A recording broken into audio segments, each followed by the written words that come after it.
So I do a book show in Much, where talk to different, do what? A book show. Oh. Talk to different people about favorite books that you've read and how it's inspired you, or what you learned from it, or something like that. Mhm. So do you have a book that that comes back to you every once in a while?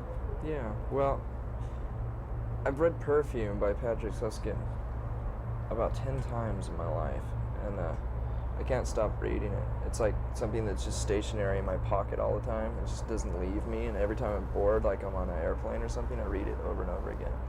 Because I'm a hypochondriac, and it just affects me. It makes me want to cut my nose off. What's the book about? It's about this perfume apprentice in France at the turn of the century, and he is just disgusted basically with all humans, and he just can't get away from humans. So he goes on this trek, this walk of death, where he goes into the rural areas where there's woods all over the place in the small villages, and he only travels by night, and he just, every time he smells human, like a fire from a far off way, he'll just get really disgusted and hide, and he just tries to stay away from people. I can relate to that. Do you ever use what you read in any of your songs? As a matter of fact, I use that very story in Scentless Apprentice. Yeah. So that's really one of the first times that I've ever used an actual story, as a book, as an example of a song. I've always tried to stay away from that, but now that I'm running out of ideas more and more, I tend to do that. Is it hard when you spend your whole life doing the first few albums, and then suddenly everybody needs your attention? You have to do interviews, you have to travel around, and suddenly, is it hard to come up with ideas?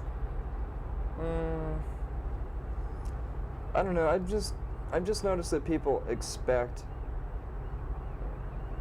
more of a thematic angle with our music. They always want to read into it. And before, I was just using pieces of poetry and just garbage, just stuff that just would spew out of me at the time. And a lot of times when I write lyrics, it's just at the last second because I'm really lazy. So, and then I find myself having to come up with explanations for it, So I thought I'd, prevent that this time and actually have an explanation for some of the songs at least. There's a lot of baby references in all the songs. I didn't think there would be, but you have like wombs, baby's breath, baby throw up, baby throw up? Baby, there's baby She's everywhere. lying. This is obviously have become a huge part of your life. It has been a part of my life before Courtney was even pregnant, though. I've always been just fascinated with medical texts and charts, and I guess I secretly want to be a doctor or something. I don't know. Or a person that works in a cremation factory. I don't know. I've always liked anatomy. Ever since I was a little kid. When I first got that little model of the Invisible Man, or the Visible Man. It's just something I really like. And since I've become a big rock star and made a bunch of money, I found this place in the Mall of America in Minneapolis that sells nothing but medical stuff. It's a medical supply store that they've offered to the public. It's really great. I bought all these fetuses and anatomy men and charts and stuff, and it was like a dream come true. Because I've always been really poor, and if I could find something like that in a secondhand store, I'd barely have enough money to buy it, and a lot of times I couldn't buy that stuff, so I just went on this rampage of buying all this stuff, and I think I've overused it, for like pictures for the album, and I don't know, I just went overboard on it. The old saying that you can't buy happiness. You think that's true? Well, yeah, you can't buy happiness. I mean, that made me happy for a little while. But, I mean, I was just probably almost just as happy with, I don't know, I look back on going to secondhand stores and stuff like that and finding a little treasure like that.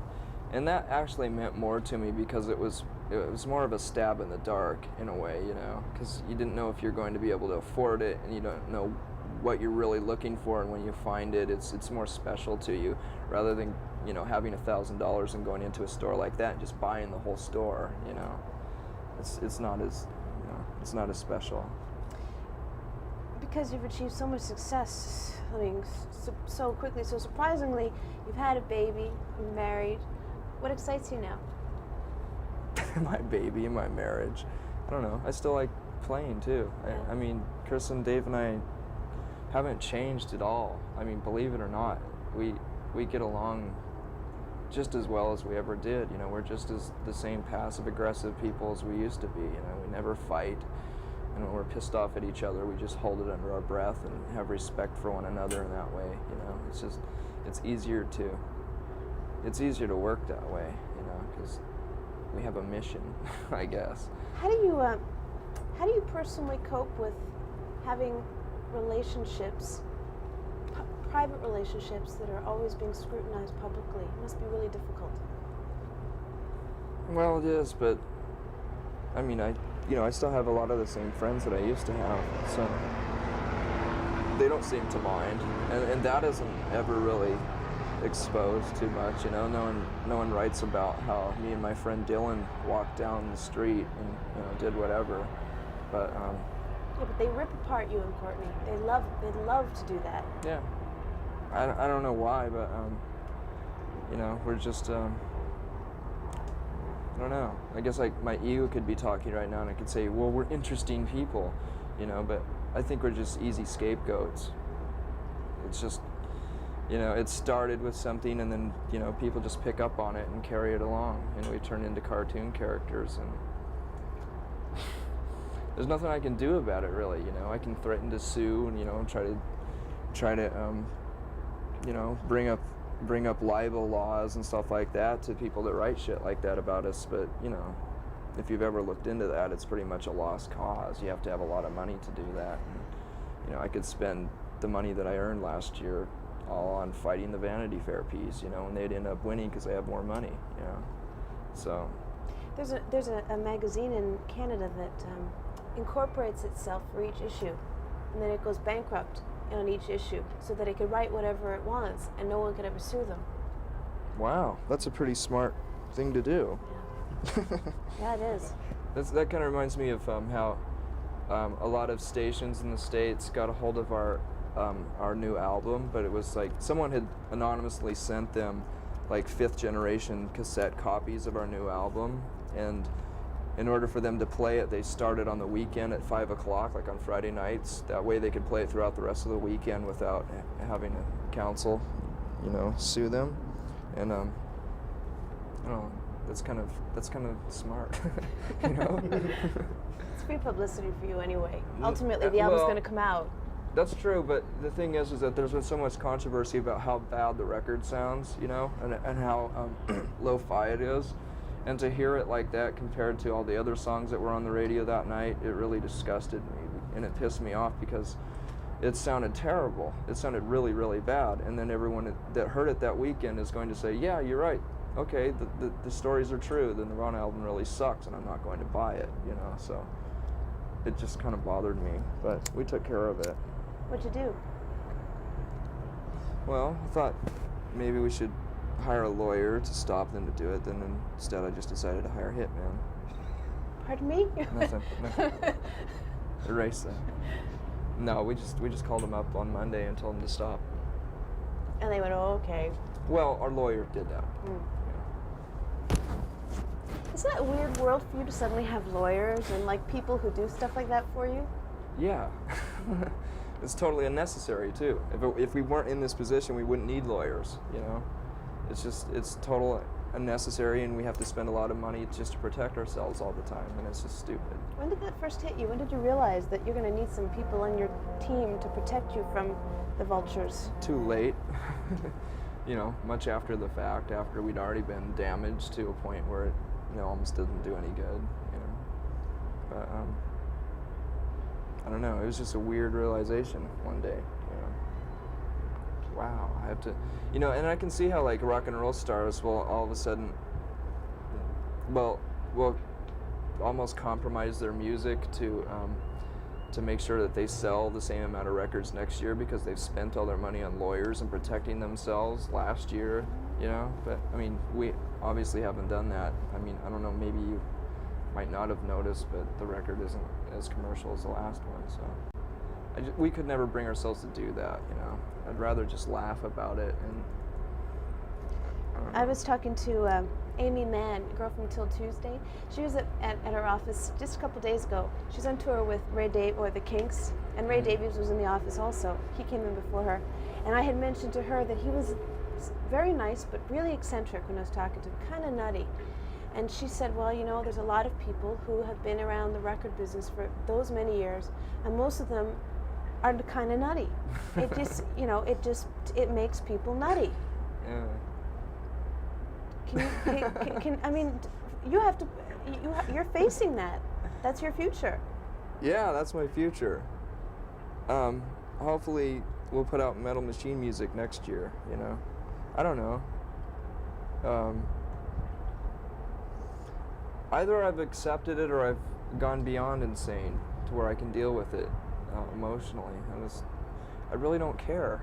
I know that I'm too stubborn to allow myself to ever compromise our music or, you know, get so wrapped up in it and involved to where it's going to, you know, turn us into big rock stars. I mean, I just don't feel like that. Everyone else accuses us of it, but, you know, we're Everyone not else is as jealous. popular as everyone thinks, and we're not as rich as everyone thinks, you know?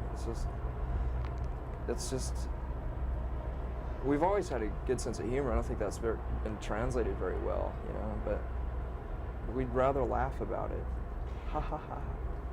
You know what really surprised me though is you're pretty bright, and your lyrics are, and just your whole stage persona is pretty angry, angst-ridden, frustrated. I mean, you see the world for what it is. Did you ever have second thoughts about bringing a child into the world the way it is? Oh yeah, absolutely. Yeah. I really can't describe what changed our attitude so fast. I think, you know, I really was a lot more negative and angry and everything else a few years ago, but that had a lot to do with not having a mate, you know, not having a steady girlfriend and stuff like that. So you know, that was one of the main things that was bothering me, that I wouldn't admit at the time, you know. So now that I've found that, the world seems a lot better for some reason, you know. It really does change your attitude about things, you know. I mean, 4 years ago I would have said, you know, the classic thing like, you know, how dare someone bring a child into this life, you know. It's completely a terrible way to go, and, you know, the world's going to explode any day and stuff like that. But once you fall in love, it's a bit different. I don't want to know about it. Stop. George and I are not in the best love situations right now, so we're going to stop talking about that. We'll change the subject. That's what I want to talk to you about. I'm not boasting about it. It's just something nice. that's really It's really nice weird. that you can talk about it. That, you know, that you have something like that to talk about. It's nice. You know, Can you hold this for a while? Do you mind? I'm feeling a little weak. You know that this whole grunge thing, that this, in quotations, grunge, all I want to know is, where did the term come from? I have no idea. I think some of the rumors are that Jonathan Poneman said it one time sarcastically, and it just caught on. Who's that? He's one of the head honchos at Sub Pop Records. But, no one set out to market this music as that, you know. Just, you know, that's what happens when the media catches on. They have to call it something. I like it as much as new wave. I would have been proud to be a new waver, you know, 15 years ago. Oh yeah, well, we were about the same age. I was into new wave, absolutely. Do you think you Me have too. some of the same? Is there anything the same between your music and new wave? I think so. Like what? Well, like, you know, new wave was just a progression from punk rock and a mutation of punk rock, you know, and it was more commercial and more palatable, you know. It had, you know, punk rock roots, and it was easier to swallow for the media and middle America and the middle of the world, and it's just, you know, that's what I kind of think about our music. Are you worried about a Nirvana backlash? Hasn't that already been over with? Hasn't that already happened? I don't know. Sure. No. I don't know. Okay. What else I want to talk to you about?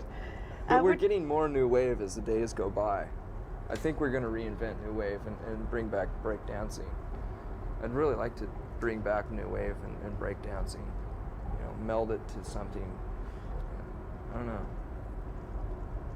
That's what our new music is sounding like. We're using a lot more effects boxes, and we haven't resorted to skinny ties, but we're gonna. I think our music's. You know, this album's like the closing of the chapter of the formula we've been using. You know, it's like grunge is really kind of boring for us. You know, it's something we can't deny, and we're not gonna stop playing the old songs live. Whoops, and but you know. Our tastes are just changing so rapidly that we're really experimenting with a lot of stuff, and it might get too indulgent and be really embarrassing for the next album, but we can't put out another album, and this is just like the last chapter of 3-chord grunge music for us.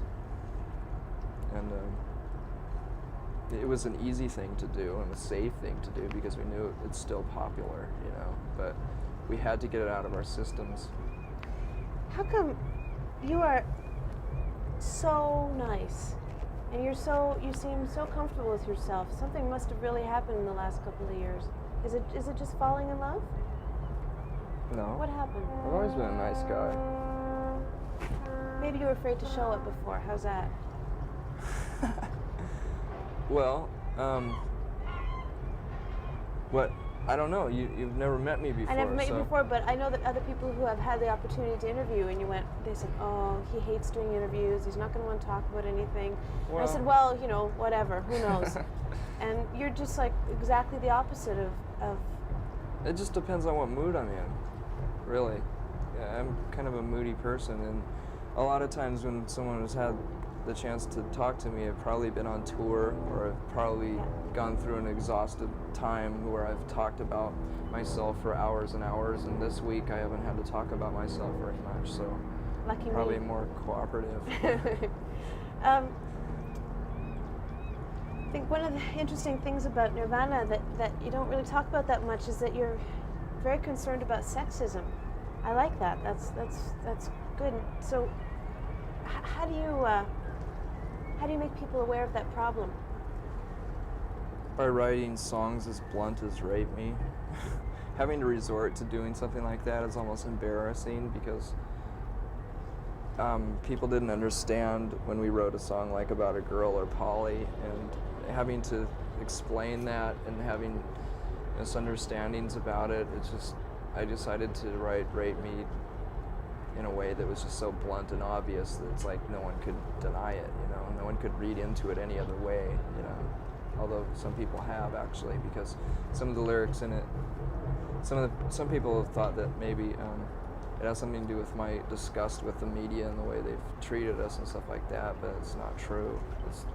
That's not what the song's about at all. It's just my way of, in a sarcastic way almost, of like just saying how obvious do we have to be, you know. And I guess we don't talk about those kind of things that, you know, that are really important to us because I don't want to be thought of as like nothing more than a PC band, you know. I mean, we're entertainers. You know, that's what music is, and so it's really hard to, you know, step over the lines, you know. It's that you have so much power because that camera's on you. And right, you can use it. Yeah, well, we try to use our power. I mean, we really have been effective in certain ways, like being associated with this organization called FAIR, and I can't remember it right now because I have a mental block of exactly what it stands for, but it's something like, shit, I can't remember. but they're an organization who looks at the injustices that are, they look at the details that surrounds certain issues and certain stories that have been reported in magazines and newspapers like USA Today, who tend to, you know, look over a lot of the facts, and they're pretty much a leftist organization that tries to protect people in certain areas, you know, and they supposedly try as hard as they can to you know, to deliver the truth. And So, you know, we've done benefits like that for like No on 9 benefits to try to stop Portland's anti-gay laws that they were trying to pass, and we did a Bosnian benefit and stuff like that. And, you know, it doesn't seem like much, but, you know, we raised like $50,000 for the Bosnian rape victims, you know, and that's a lot more than we could have done griping about it and talking about it in interviews and like maybe putting out a fanzine. You know, there's nothing wrong with doing stuff like that, but, you know, we're using the tools that we have, you know, and we're being effective as much as we can. But we still don't want to be too political at the same time, you know, because it's just kind of embarrassing to do that. Or, you know, you get a lot of ridicule for it. Yeah, but you're doing what you believe in, and that's the most important thing. Well, it's hard not to, you know. I mean, if you're put in this position, what are you going to do? You become a Republican or something? You know? Just to protect what you've earned, big deal. Mm.